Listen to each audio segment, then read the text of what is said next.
Sir মোটামুটি sir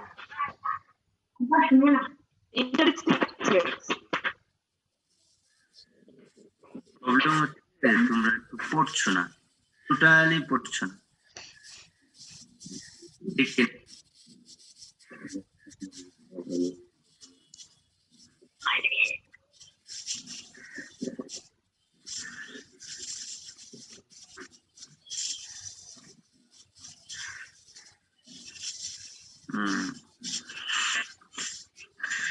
কালকে মনে হয় এই পর্যন্তই ছিলাম গতকাল।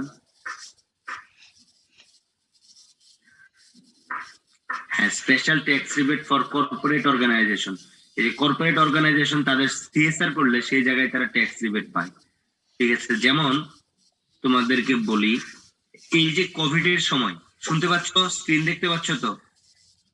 জি স্যার। জি স্যার। এই কোভিড এর সময় কিন্তু অনেক কর্পোরেশন তারা সিএসআর করেছে, সরকারকে তারা বেতন দিয়েছে। দেখো কর্পোরেশন গুলো কি করেছে, এমপ্লয়ীদের কাছ থেকে বেতন কাটছে, একদিনের বা 2 দিনের বেতন কেটেছে। এই অ্যামাউন্টটা তারা সরকারি কোষাগারে জমা দিয়েছে, বলছে এটা সিএসআর। সেটা সিএসআর দেখিয়ে সেখান থেকে আবার তারা ট্যাক্স বেনিফিট নিয়েছে।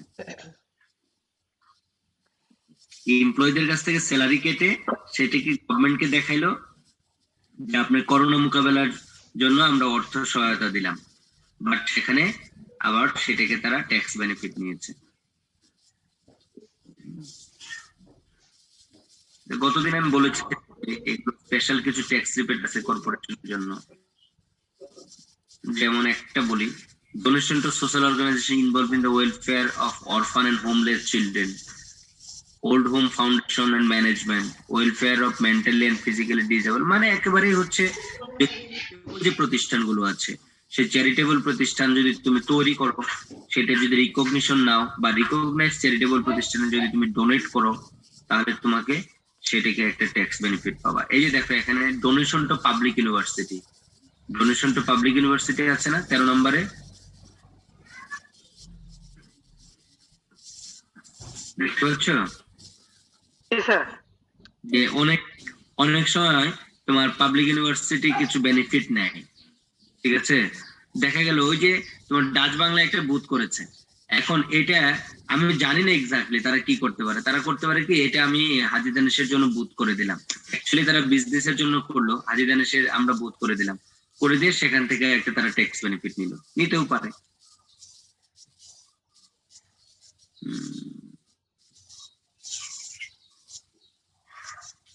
সেটা বাদ দিয়ে দিই।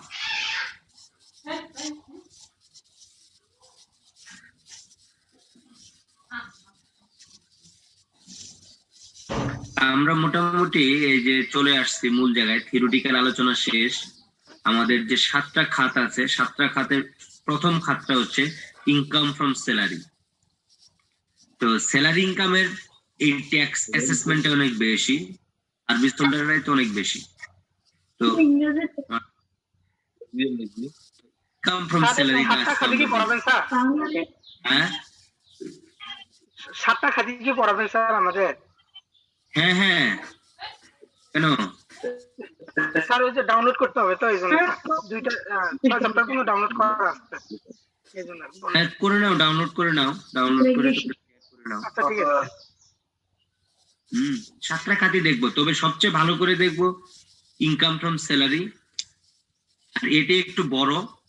তারপরে ইন্টারেস্ট অন সিকিউরিটিসটাও ছোট, হাউস প্রপার্টি আর গুলো সবই ছোট।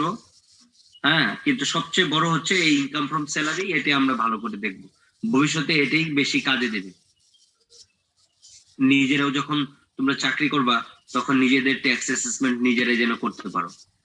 আবার এটা পড়ে যাদের প্যারেন্টস, তারপরে হচ্ছে যে মানে ভাই ব্রাদার যারা চাকরি করছে, তাদের তোমরা এই ট্যাক্স অ্যাসেসমেন্ট করে দিতে পারবে।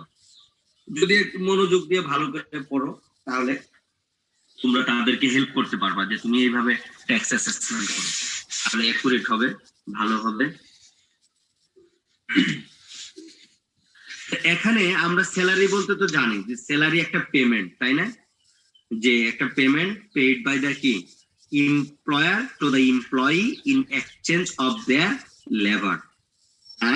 তাদের এমপ্লয়ি শ্রমের বিনিময়ে এমপ্লয়ার এমপ্লয়িকে যা প্রদান করে সেটাই কি স্যালারি। এটা সিম্পলি আমরা জানি।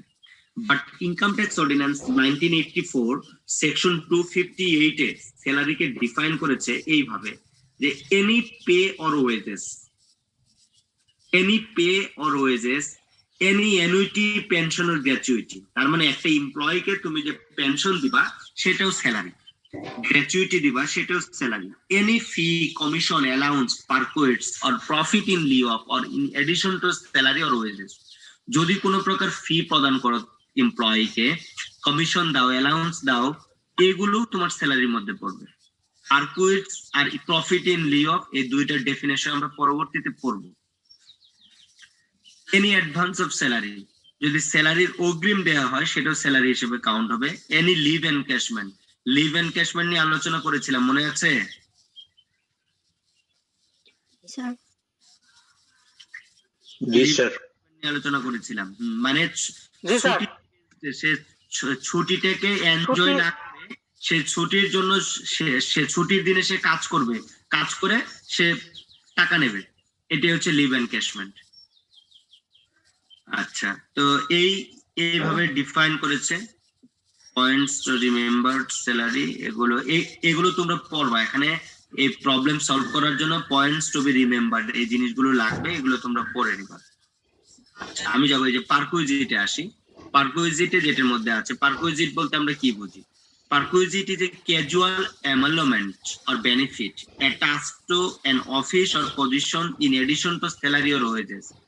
বলছে যে স্যালারি বা ওয়েজেস এর অতিরিক্ত যদি কোনো বেনিফিট অ্যাটাচ থাকে কোনো এমপ্লয়ি, কোনো অফিস থেকে যদি কোনো বেনিফিট অ্যাটাচ থাকে স্যালারি বা ওয়েজেস ব্যতীত, সেটাকেই বলছে পারকুইজিট।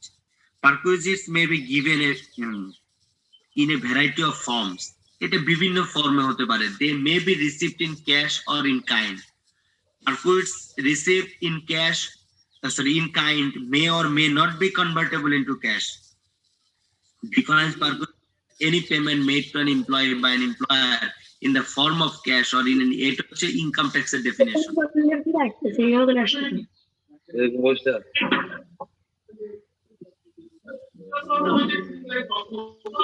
পারকুইজিটের মধ্যে কি আছে?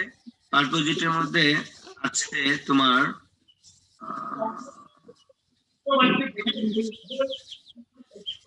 Value of rent free accommodation. কাউকে যদি তোমার দেখো এটা কি, এগুলো স্যালারি ছাড়াও কিছু বেনিফিট, রেন্ট ফ্রি অ্যাকোমোডেশন দিয়েছে, তার ভাড়া লাগছে না, তাকে একটা বাসা দিয়েছে। The value of any concession in matter of rent respecting any accommodation. The value of any benefit provided free of cost or at a concessionary rate.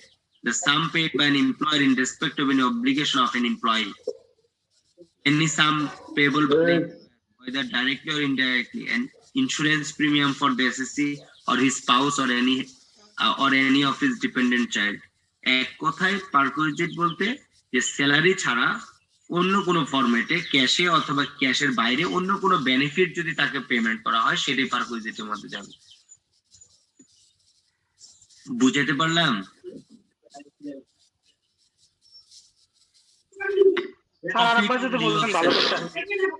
আবার আচ্ছা, আবার বলছি হচ্ছে যে শোনো, একটা প্রতিষ্ঠান থেকে স্যালারি ছাড়া যদি তুমি কোনো বেনিফিট পাও, তোমাকে একটা বাসা দিল, তুমি বাসাতে ফ্রি থাকো, তাহলে এটাই তোমাকে একটা বেনিফিট। তোমাকে একটা গাড়ি দিল, তোমাকে মোবাইল ফোন দিল, ঠিক আছে, তোমাকে এক্সট্রা বেনিফিট দিল। তোমরা যদি কথা বলো তো মুশকিল।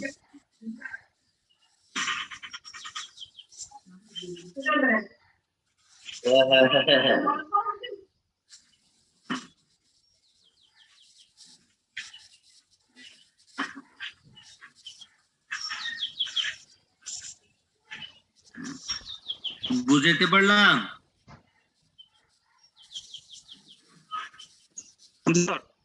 জি sir.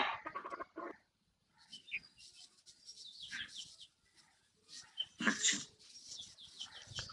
Profit in lieu of salary এটা কাকে বলছে?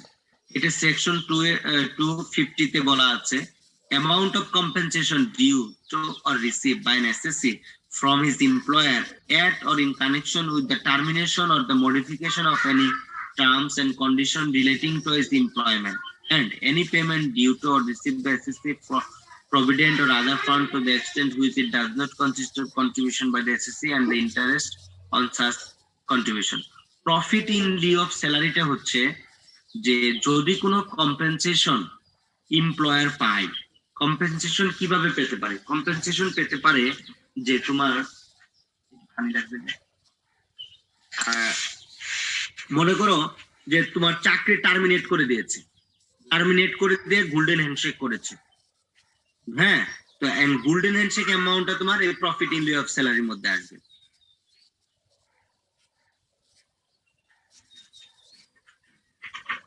তারপরে হচ্ছে যে তোমার যে জব ছিল সেখান থেকে তোমাকে আইদার প্রমোশন দিয়েছে আর ডিমোশন দিয়েছে, আমরা ধরে নিচ্ছি প্রমোশন দিয়েছে। প্রমোশন দেওয়ার কারণে তোমার কিছু সুবিধা তারা মডিফিকেশন করেছে, আপডেট করেছে, সেটা আসবে প্রফিট ইন লিউ অফ স্যালারির মধ্যে।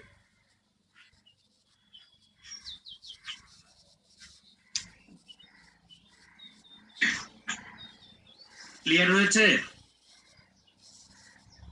জি স্যার।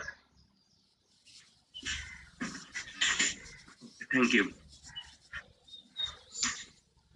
তো তোমরা এই ডেফিনেশন গুলো একটু দেখবা, এমপ্লয়ি, এমপ্লয়ার এগুলো আমরা জানি, বাট ইনকাম ট্যাক্স অনুযায়ী আমি যেটা ডেফিনেশন আলোচনা করব সেইটা ইনকাম ট্যাক্স অনুযায়ী তোমরা ভালো করে পড়বা, আর আদারওয়াইজ পড়ার দরকার নেই। যেমন এই যে perquisite, profit in lieu of salary, এই দুইটা জিনিস এখান থেকে ভালো করে পড়ার জিনিস। আরেকটা জিনিস পড়ার হচ্ছে এই স্যালারি। স্যালারি ইনকাম ট্যাক্স অর্ডিন্যান্সের স্যালারি বলতে কি বোঝায়, এ থেকে ই পর্যন্ত লিখে দিলে হয়ে গেল এটা ডেফিনেশন। যদি 3 মার্কস থাকে এটাতে 3 মার্কসই পাবা। খালি জাস্ট লিখে দিবা যে তোমার যদি এটা মনে থাকে যে 2-58 ধারা যদি মনে থাকে এটা লিখবা, না হলে লিখে দিবা according to income tax ordinance 1984। 2-58 ধারা যদি মনে থাকে লিখবা, আর যদি না থাকে, আর আমি প্রশ্ন করবো এরকম যে define salary as per the income tax ordinance 1984। তো তোমার যদি ধারাটা মুখস্থ থাকে লিখবা, সেটা বেস্ট। আর যদি না থাকে তাহলে তুমি লিখবা according to income tax ordinance 1984, এটা তো মুখস্থ থাকবে 1984। এটা লিখে লিখবা ইনক্লুডস, লিখে এই এ থেকে এই পর্যন্ত লিখে দিবা। স্যার সকল সেকশনের ক্ষেত্রে কি এই নিয়ম প্রযোজ্য থাকবে স্যার? সেকশনের ক্ষেত্রে স্যার আপনি বললেন না যে ধারা 2-58 ধারা, এটা যদি মনে থাকে তো লিখবা, না থাকলে সমস্যা নাই, এটা কি সকল ক্ষেত্রে প্রযোজ্য স্যার? সকল ক্ষেত্রে, কিন্তু যদি কোথাও বলে দেয়া হয় যে তুমি ধারাটা লিখবা তাহলে তখন তার এটা প্রযোজ্য না। তবে সেটা কম।